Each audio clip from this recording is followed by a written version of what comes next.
اللہ رب العزت نا ہمیں یہاں ایک طرف لے کے جا رہے ہیں. غور سے سننا یار, غور سے سننا پلیز, یہ بہت بڑی میٹر ہے. تمہاری زندگی اسی میں ہے, تمہارے سارے سوالوں کا جواب یہاں ہے. یہ جو زندگی تمہاری بکھر گئی نا, یہ جو تم سے اب سمیٹی نہیں جا رہی کہ میں کیا کروں, میں گناہوں کی طرف کیوں چلا گیا, مجھ سے نیکیاں کیوں نہیں ہو رہی, میں اللہ کی فرما برداری پر کیوں نہیں آ رہا, مجھ سے اللہ کی کیوں نہیں مانی جا رہی, آخر میں یہ گناہ کر کیوں رہا ہوں, آخر میں شیطان کی مان کیوں رہا ہوں. جب میں جنت کو جانتا ہوں, دوزخ کو جانتا ہوں, تو پھر میں کیوں جنت کے لیے محنت نہیں کر رہا, اور مجھ سے وہ سارے اعمال کیسے ہو رہے ہیں جو میرے لیے آخرت برباد کر رہے ہیں. جب اللہ مجھ سے اتنی محبت کرتا ہے تو میں اللہ سے محبت کیوں نہیں کر پا رہا, جب شیطان میرا دشمن ہے تو میں اس سے دشمنی کیوں نہیں کر پا رہا. ایسے بہت سارے کوسچنز ہوتے ہیں انسان کے دل میں, مائنڈ میں. اگر وہ ایکسپلور کرے, تھوڑا سا اسکریچ کرے, تو ایک ایک سوال کا جواب مل سکتا ہے اسے. چلو بتاتا ہوں. وَإِذْ قَالَ رَبُّكَ لِلْمَلَائِكَةِ إِنِّي خَالِقٌ بَشَرٍ مِّن صَلْصَالٍ مِّن حَمَامٍ مَّسْنُونٍ. کہ وہ وقت یاد کر, کہ وہ وقت یاد کرو جب تمہارے اللہ نے فرشتوں سے کہا تھا کہ میں سڑے ہوئے گارے کی کھنکھناتی ہوئی مٹی سے ایک بشر پیدا کرنے والا ہوں. لہٰذا جب میں اس کو پوری طرح بنا لوں, جب وہ بالکل اچھی طریقے سے, پراپر طریقے سے بن جائے. آدم علیہ السلام کی بات ہو رہی ہے. جب آدم علیہ السلام کو بنایا جا رہا تھا تو اس سے پہلے فرشتوں کو یہ حکم جاری ہو گیا تھا کہ دیکھو بات سنو, بات ایسی ہے کہ میں ایک مٹی سے ایک مخلوق پیدا کرنے والا ہوں. تب انسان کا کوئی نام و نشان نہیں تھا, میرا اور آپ کا کوئی تصور ہی نہیں تھا اس دنیا میں, صرف فرشتے تھے اور اللہ کی باقی مخلوق تھی. انسان نامی کوئی چیز ہی نہیں تھا. تو انسان بننے سے پہلے اللہ نے فرشتوں سے کہا, کیا کہا, کہ میں ایک مٹی سے ایک مخلوق بنانے والا ہوں.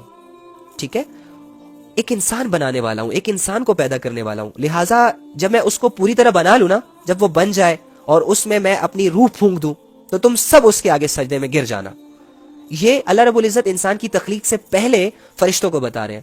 ابھی ہم بنے ہی نہیں ہیں, اور ہماری ویلیو دیکھو اللہ فرشتوں کے سامنے بیان کر رہے ہیں کہ میں ایک ایسی مخلوق کو بنا رہا ہوں جو مجھے بہت زیادہ عزیز ہے, میں ایک ایسی مخلوق کو بنا رہا ہوں جس سے میں بڑی محبت کرتا ہوں, میں ایک ایسی مخلوق کو بنا رہا ہوں کہ جو ہو سکے میری نافرمانی کرے, گناہ کرے, جن کاموں سے میں منع کروں وہ وہی کرے گی, لیکن پھر میرے پاس آئے گی, اس کی یہی ادا تو مجھے اچھی لگے گی. تو خیر یہ تو انسان کی کوالٹیز ہیں, انسان کی نیچر ہے, ایسے ہی ہوتا ہے انسان.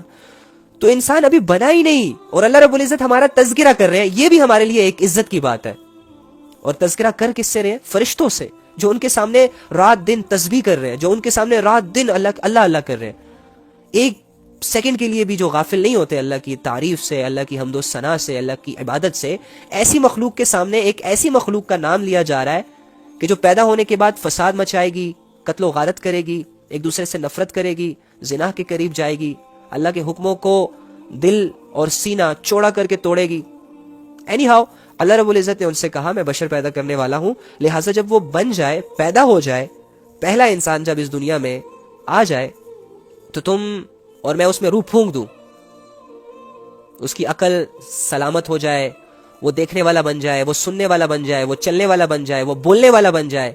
اس کے اندر جب میں روح کے ذریعے ساری صلاحیتیں ڈال دوں تو تم سب اس کے آگے سجدے میں گر جانا. کیا بات ہے یار, کیا بات ہے. اس آیت کو پڑھنے کے بعد مجھے ایک ویلیو نظر آئی جو اللہ نے انسان کو دی. انسان کے بننے سے پہلے ہی فرشتوں کو تیار کیا جا رہا ہے کہ انسان کے آگے سجدہ کرنا. کیوں؟ کیا بات ہے یار, کیا بات. حیران ہو جاتا ہے بندہ یار اللہ کی باتیں پڑھ کر کہ اللہ تو اتنا عظیم رب ہو کر ہم جیسے انسانوں کی اتنی پرواہ, ہماری عزت کی اتنی پرواہ, ہماری سیلف ریسپیکٹ کی اتنی پرواہ, کہ اپنے اتنی بڑی مخلوق, اتنی پاک صاف مخلوق, فرشتہ, اس کو ہمارے قدموں میں جھکا رہا ہے, ہمارے لیے انہیں سجدوں میں گروا رہا ہے. کیا بات ہے تیری محبت کی یار اب ہم سے جو ہے. لیکن بہت کم لوگ ہوتے ہیں جو سمجھ پاتے ہیں نا. ہمیں لیلا مجنو کے قصوں سے فرصت ملے تو ہم اللہ کی محبت کو پڑھیں. ہمیں الف لیلا کی سٹوریوں نے پاگل بنا رکھا ہے, ہمیں رام لیلا کی سٹوریوں نے پاگل بنا رکھا ہے, ہمیں تو دنیا کی محبتوں نے پاگل بنا رکھا ہے. کوئی دو لفظ پیار کے بولتا ہے ہم ساری زندگی اس کے ہاتھ میں رکھ دیتے ہیں. کوئی دو جھوٹے الفاظ ہمیں امپریس کرنے کے لیے بولتا ہے, ہم اپنی عزتوں کی پرواہ نہیں کرتے, اس کے سامنے اپنے آپ کو ایک پلیٹ میں رکھ کے پیش کر دیتے ہیں کہ میرا جسم بھی تیرا, میری روح بھی تیری, میری آج سے مرضی نہیں ہوگی میرے اپنے جسم پر, تیری مرضی ہے, تو جہاں سے نوچنا ہے نوچ, جہاں سے کھانا ہے کھا, جہاں سے استعمال کرنا ہے کر, اور اگر پھینکنا مت بس. لیکن پھر وہ کرتا کیا ہے؟ پھینک دیتا ہے اسے.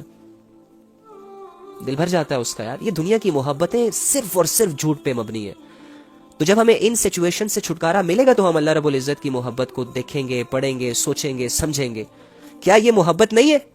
ابھی تم پیدا بھی نہیں ہوئے, ابھی تمہارا نام ہی نہیں ہے, ابھی تمہارا تصور ہی نہیں ہے, تم کون ہوگے, کیسے ہوگے, کیا کرو گے, کچھ بھی نہیں ہے, علم ہی نہیں ہے تمہارا دنیا میں, نام و نشان ہی نہیں ہے اس پوری ہستی میں تمہارا. تمہاری ایک سٹارٹ ہے, شروعات ہے, اور شروعات ہی اللہ نے تمہاری اتنی قیمتی بنا دی کہ فرشتوں کو بننے سے پہلے کہہ دیا کہ اسے سجدہ کرنا ہے جب یہ بن جائے. یہاں پہ محبت نظر نہیں آتی, یہاں پہ ویلیو نظر نہیں آتی. اللہ پہ سوال کرتے ہو کہ اللہ نے ہمارے لیے کیا کیا. تمہاری یقین میں کمی ہے, اسی وجہ سے تمہیں یقین نہیں آ رہا اللہ کی باتوں پر, تمہیں یقین نہیں آ رہا اللہ کی عطاؤں پر کہ اللہ نے تمہارے لیے کیا کچھ نہیں کیا. تم اللہ کے بغیر کیا ہو؟ تم اللہ کے بغیر ہو کیا؟ ایک قدم لے سکتے ہو اللہ کے بغیر؟ نہیں لے سکتے. تمہارے پاس ہے کیا؟ تمہارا اپنا تمہارے پاس کیا ہے؟ جو کچھ بھی ہے وہ کس کا ہے؟ اللہ کا ہے. یہ آنکھیں تمہاری ہیں, اللہ کی ہے. یہ کان تمہارے ہیں, اللہ کے ہیں. یہ زبان تمہاری ہے, اللہ کے ہے. یہ پیر تمہارے ہیں, اللہ کے ہیں. تو جب سب کچھ اللہ کا ہے تو سوال کیوں کرتے ہو کہ اللہ نے مجھے کیا دیا آج تک؟ پریشان کیوں ہوتے ہو؟ دو آزمائشوں کو لے کر تمہاری چیخیں آسمانوں تک جاتی ہیں. بھول جاتے ہو اللہ کی عطا کو, بھول جاتے ہو اللہ کی رحمتوں کو, بھول جاتے ہو اللہ نے وہ عزت جو تمہیں دی. اور دو پریشانیاں, دو آزمائشوں کے سامنے اتنا واویلا مچاتے ہو, اتنا واویلا مچاتے ہو کہ اپنے رب کو لوگوں کے سامنے بدنام کر دیتے ہو. یار کیسا مزاج ہے انسان کا, یار کیسا مزاج ہے. میں تمہیں چیلنج کرتا ہوں, میں اپنے آپ کو بھی چیلنج کرتا ہوں اور دنیا کے ہر نافرمان کو چیلنج کرتا ہوں کہ اللہ نے جو دیا ہے, اگر اللہ کی نافرمانی کرنی ہے تو اللہ نے جو دیا ہے اس کو سائڈ پہ رکھو, پھر نافرمانی کر کے دکھاؤ. ان آنکھوں پہ پٹیاں باندھو, ان کانوں میں رویاں ٹھوس دو اندر تاکہ تمہیں ایک سانس کی آواز بھی نہ آئے. اس منہ پر ٹیپ لگا کر بالکل اپنے منہ کو بند کر دو. اس زبان کو تالے لگا دو, ہاتھوں کو باندھ دو, پیروں کو باندھ دو, بیڑیاں ڈالو اپنے آپ کو. اللہ کی ساری نعمتوں کا بائیک آؤٹ کرو, اس کے بعد کرو, میں دیکھتا ہوں تم کیا کر سکتے ہو. اللہ نے جو تمہیں دیا ہے اسے ذرا سائڈ پہ رکھو, اسے مت استعمال کرو, پھر کر کے دکھاؤ. کچھ نہیں کر سکتے, کچھ نہیں کر سکتے. ڈالو نا ہتھکڑیاں اپنے ہاتھوں کو, اپنے قدموں کو. کیا کر لو گے؟ اللہ کے بغیر ہم کچھ نہیں ہے یار. اس دنیا کی سب سے بڑی حقیقت اللہ ہے. خدا کی قسم, اللہ کے بغیر ہم ایک سانس تک نہیں لے سکتے. اللہ کے بغیر ہم ایک بار پلک بھی نہیں جھپا سکتے اپنی مرضی سے. یہ جو ایک لقمہ ہم توڑ کے منہ میں ڈالتے ہیں نا, یہ اللہ سے پوچھتا ہے کہ اللہ میں اس کے پیٹ میں جاؤں کہ نہ جاؤں. یہ جب سانس کی نالی تک آتا ہے تو اللہ سے پوچھتا ہے اللہ میں اس کے لیے شفا بنوں یا اس کے لیے مرض بنوں. یہ اللہ کے فیصلے ہیں یار. اللہ کی رحمت کو, اللہ کے عذاب کو چیلنج مت کیا کریں. بس جیسے اللہ نے رکھا ہوا ہے, جس کنڈیشن میں رکھا ہوا ہے, خوش رہا کریں, خوش رہا کریں. ایک صحابی آئے, یا رسول اللہ میں امیر بننا چاہتا ہوں, میں چاہتا ہوں میرے پاس دولت آ جائے. رسول اللہ صلی اللہ علیہ وآلہ وسلم نے کیا فرمایا؟ قناعت اختیار کرو, امیر ہو جاؤ گے, اتنے امیر ہو جاؤ گے کہ دنیا تمہاری امیری کو دیکھے گی, بہت زیادہ امیر ہو جاؤ گے. قناعت کیا ہوتی ہے؟ بس جس کنڈیشن میں تمہیں اللہ نے رکھا ہے اس پر شکر کرو, جیسے ہو خوش رہو. جو چیزیں اویلیبل ہیں ان میں جینا سیکھو, جو نہیں ہے ان کی تمنائیں اور آرزوؤں کے پیچھے بھاگ بھاگ کر اپنی لائف کو ڈسٹرب مت کرو. جو چیزیں تمہیں میسر ہے تم اسی میں رہ کر اللہ کی عبادتیں کرو. یہ نہ سوچو کہ یار میں بول نہیں سکتا, میں کیسے لوگوں کو اللہ کی طرف بلاؤں. ہاں جب اچھا بولنا سیکھ جاؤں گا پھر میں اللہ کی طرف لوگوں کو بلاؤں گا. نو نو نو نو نو نو. تم جس بھی کنڈیشن میں ہو, جس بھی سچویشن میں ہو, وہ تمام نیکیاں کرو جس کا تمہیں موقع ملتا ہے. جیسے کہ اکثر ہمارے گھر والے کہتے ہیں کہ یار ابھی تھوڑے سے مسئلے مسائل چل رہے ہیں, ابھی تھوڑے سے بچے چھوٹے ہیں, اس کے علاوہ ابھی جاب کے مسائل چل رہے ہیں, ابھی تھوڑا سا بزنس جو ہے وہ ڈاؤن چل رہا ہے. تو انشاءاللہ جب یہ ساری سچویشن ٹھیک ہو جائیں گی نا, ہم ایک ویل سیٹلڈ بن جائیں گے, ہم تھوڑا سا کمفرٹ زون میں چلے جائیں گے, جب ہمارا اپنا گھر بن جائے گا, جب چلنے پھرنے سے چھٹکارا ملے گا, جب اس اذیتوں سے جان چھوٹے گی, پھر ہم خوب اللہ کی عبادت کریں گے, پھر ہم رات دن مسلوں پر ہی تو بیٹھیں گے, پھر ہمارا تو دوسرا کوئی کام نہیں ہوگا. یہ شیطان کی طرف سے ہے. وَسَخَّرَ لَكُم مَّا فِي السَّمَاوَاتِ وَمَا فِي الْأَرْضِ جَمِيعًا مِّنْهُ, اور آسمانوں اور زمینوں میں جو کچھ ہے اس سب کو اس نے اپنی طرف سے تمہارے کام میں لگا رکھا ہے. إِنَّ فِي ذَلِكَ لَآيَاتٍ لِقَوْمٍ يَتَفَكَّرُونَ. اللہ فرما رہے ہیں کہ آسمانوں اور زمینوں میں جو کچھ ہے اس سب کو اس نے اپنی طرف سے تمہارے کام میں لگا رکھا ہے. یقیناً اس میں ان لوگوں کے لیے بڑی نشانیاں ہیں جو غور و فکر سے کام لیں. دیکھو زمین میں کیا ہے, سوچو. آسمان میں کیا ہے سوچو. یہ سورج, سب سے بڑی چیز سورج. اگر یہ سورج نہ ہوتا تو مجھے بتاؤ آپ لوگ ایک دوسرے کی شکلیں کیسے دیکھتے, مجھے بتاؤ آپ راستوں پر کیسے چلتے, مجھے بتاؤ آپ کیسے دکانداری کرتے, مجھے بتاؤ آپ کیسے پڑھتے, کیسے اسکول جاتے, کیسے یونیورسٹیوں میں جاتے.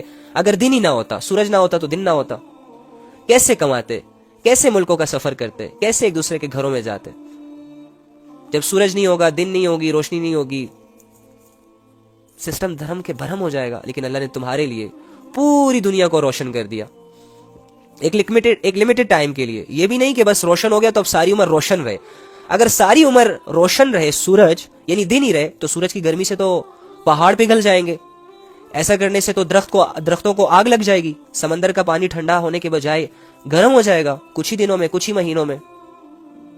آپ نے شاید کوئی ایک ایکسپیریمنٹ کیا ہو 5th کلاس میں. ہمیں سورج کی ذریعے سے پیپر پر آگ لگانا سکھائی جاتی تھی. سورج کی روشنی سے پیپر پر کیسے آگ لگانا ہے یہ ہمیں سکھایا جاتا تھا. ہم ایک پیپر لیتے تھے سامنے اور ایک شیشہ, آئینہ یا پھر ایک ڈائمنڈ وہ ہاتھ میں پکڑ کے اس کا رخ سورج کی طرف کرتے تھے اور اس کے نیچے ایک پیج رکھتے تھے. تو سورج کی روشنی جب اس ڈائمنڈ پر پڑتی تھی یا اس آئینے میرر پر پڑتی تھی, جب وہ ریفلیکس ہو کے اس پیج پر آتی تھی تو یہ پیج تھوڑی ہی دیر بعد جل جاتا, تھوڑی دیر بعد اس پیج کو آگ لگ جاتی ہلکی ہلکی سی. تو مجھے بتاؤ اگر ساری عمر یہ سورج رہتا ہمارے سروں پر اور یہ رات نہ آتی, یہ اندھیرا نہ آتا, یہ جو ابھی ساری دنیا کو اس نے اپنی لپٹ میں لے لیا, رات ہو گئی, دکانیں بند ہو گئے, لوگ اپنے اپنے گھروں کو چلے گئے, بزنس ختم ہو گئے, سکون کی نیند لے رہے ہیں سارے اپنے گھروں میں. اگر یہ رات نہ ہوتی اور یہ سارا دن سورج ہی ہوتا تو درختوں کو آگ نہ لگ جاتی, سمندر کا پانی کتنا گرم ہو جاتا, زمین کتنی گرم ہو جاتی, اس پر چلنا مشکل ہو جاتا. آپ پاؤں رکھتے یہ آپ کے چپلوں کو جلا دیتی. سورج تو آگ ہے نا بھائی. تو اللہ رب العزت حکیم ہے, فاتر ہے, جانتے ہیں, علیم ہے, محبت کرتے ہیں انسان سے, انسان کو کسی بھی دکھ والے نقشے سے نہیں گزارنا چاہتے, انسان کو کسی بھی پرابلم سے نہیں گزارنا چاہتے. تو اللہ رب العزت کچھ دیر کے لیے سورج کی روشنی, پھر اس سورج کی روشنی کو ہٹا کر رات کا اندھیرا لے آتے ہیں. کس کے لیے؟ آپ لوگوں کے لیے, آپ لوگوں کے بھلے کے لیے, آپ لوگوں کے فائدے کے لیے. اتنے بڑے بڑے نقشے, اتنے ایزیلی سب کچھ ہو رہا ہے. ایک دکان کی چیزیں بکھری ہوئی ہو نا تو شاید اسے سمیٹنے میں بھی آپ کو گھنٹے لگ جائیں. ایک گھر جب بکھرا ہوا ہوتا ہے, بچے ہوتے ہیں شرارتی ہوتے ہیں, وہ گھروں کی چیزوں کو ادھر ادھر جب پھینکتے ہیں, کبھی کچن کی چیزوں کو پھینکتے ہیں, کبھی باہر ٹی وی لانچ میں ادھر ادھر ہلا گلا کر رہے ہوتے ہیں, تو پورا گھر جب بکھر جاتا ہے اور صاف کرنے والا, صحیح کرنے والا صرف ایک شخص ہو تو اس ایک شخص کو گھنٹوں لگ جاتے ہیں گھر کی دوبارہ سیٹنگ کرنے میں. اور دیکھو اللہ رب العزت پل بھر میں رات لے آتا ہے, پل بھر میں دن لے آتا ہے, پل بھر میں سورج کو حکم دیتا ہے نکلا, پل بھر میں رات کو حکم دیتا ہے آجا. تو یہ سب اللہ رب العزت کی مرضی سے ہو رہا ہے. اور کس کے لیے ہو رہا ہے؟ آپ کے لیے ہو رہا ہے, آپ کے بھلے کے لیے ہو رہا ہے, آپ کے فائدے کے لیے ہو رہا ہے. اللہ کو آپ سے محبت ہے اس لیے یہ سب کچھ کر رہے ہیں اللہ رب العزت. اور اللہ رب العزت صرف آپ سے ایک ڈیمانڈ کر رہے ہیں, میری مانو. کیوں مانو؟ فرشتے بھی اللہ تیری مان رہے ہیں, ساری مخلوق تیری مان رہی ہے, درخت تیرے آگے سجدہ کرتے ہیں, پہاڑ تیرے خوف سے روتے ہیں, پتھر تیری تسبیح کرتے ہیں, سمندر کے اندر مچھلیاں تجھے یاد کرتی ہیں. اللہ اتنی ساری مخلوق تو ہے آپ کو یاد کرنے کے لیے. جی بالکل, اسی لیے تو میں چاہتا ہوں کہ تم بھی مجھے یاد کرو. جب یہ سارے لوگ, یہ ساری مخلوق میری تابعداری کر رہے ہیں تو تم انوکھے مت بنو میری نافرمانی کر کے. تم بھی میری فرما برداری کرو, تم بھی مجھ سے ڈرو, تم بھی میرے آگے رو, تم بھی میری عبادت کرو, تم بھی میری تسبیح کرو. کیوں کروں؟ تاکہ تم کامیاب ہو جاؤ, تاکہ تمہیں میں مل جاؤں. اور جب تمہیں میں مل جاؤں گا تو تمہیں دنیا بھی مل جائے گی, آخرت بھی مل جائے گی. میرا ہونا تمہاری زندگی میں اتنا زیادہ میٹر کرتا ہے. مجھے دور کرو گے زندگی سے تو تمہیں کوئی دکھ نہیں دے کوئی سکھ نہیں دے پائے گا, تمہارے دکھوں کو کوئی سکھ میں تبدیل نہیں کر پائے گا, تمہاری راحت کا ذریعہ کوئی نہیں بن پائے گا. میں ہی تیرا سب کچھ, میں ہی تیرا خدا, میں ہی تیرا الہ, میں ہی تیری خوشیوں کی وجہ, میں ہی تجھے کامیاب کرنے والا, میں ہی تجھے نیند دینے والا, میں ہی تجھے پیدا کرنے والا, میں ہی تجھے زندگی دینے والا, میں ہی تیری سانسیں چلانے والا, میں ہی تجھے رزق دینے والا, میں ہی تجھے موت دینے والا, اور میں ہی تجھے موت کے بعد دوبارہ کھڑا کرنے والا.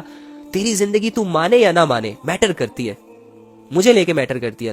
اللہ کو لے کے ہر انسان کی زندگی میٹر کرتی ہے.